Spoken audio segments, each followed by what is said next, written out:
Hello நண்பர்களே, நான் சுப்புனேன். இது E90 உங்களை வரவேற்கிறேன். கண்டுக்கிறாங்க அங்கே பாருங்க. அழகான பிரம்மாண்டமான கோவில் கும்பாசியம் பண்ணி வச்சா சூப்பர் ஆச்சு. இப்போ அந்த பாசிட்டிவ் இப்போ அந்த கோயிலுக்குள்ள எப்படி இருக்குமா உள்ள போனால் அந்த தெய்வீக மனம் வருது. பாசிட்டிவ் இன்டென்ட் இருக்கு. அந்த பாசிட்டிவ் இன்டென்ட்டோட சிஎஸ்கே நாளைக்கு எஸ்ஆர்எச்சோட ஜெயிப்பாங்களா மாட்டாங்களா பார்க்கலாமா? முதல்ல சிஎஸ்கே என்ற ஒரே தப்பு கேட்சஸ் இந்த மேட்சஸ் எங்காவது பத்திரி சொல்றது நீங்கள் கேட்கலையா? கருப்பு படம் பார்த்துருந்தீங்களா? கமெண்ட் போடுங்க. ஓகே, இப்போ நம்ம போகலாம்ல. எஸ்ஆர்எச்ங்கிறது ஒரு பவர்ஃபுல் டீம்.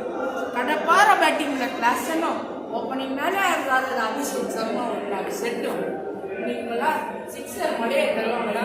இல்லை நாளைக்கு சேப்பாக்கில் ரெண்டு மழையை தருவோம். இங்கே நம்ம என்ன பண்ண போகிறோம்னா அடுத்த 2 மேட்ச் சிஎஸ்கே ஜெயிச்சா பாயிண்ட் ஸ்டேட்டில் இருப்பாங்க. இஸ்ரோம் போவாங்க வெளியே. ஸோ அதனால இந்த 2 மேட்ச் சிஎஸ்கே முக்கியம். ஜெயிச்சா சீக்கா சொல்கிற மாதிரி பட்டா பாக்கியம் படாத்தி ஜெயிக்கும். பட்டா பாக்கியம் படாத்தி ஜெயிக்கும்.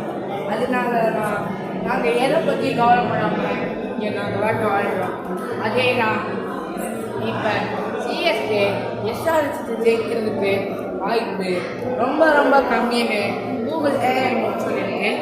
ஸோ அப்படி எஸ்ஆர்எச் ஜெயிச்சிட்டாங்க. எஸ்ஆர்எச் கோஸ் டு 14 பாயிண்ட், ஆர்சிபிக்கு ஒரு -1.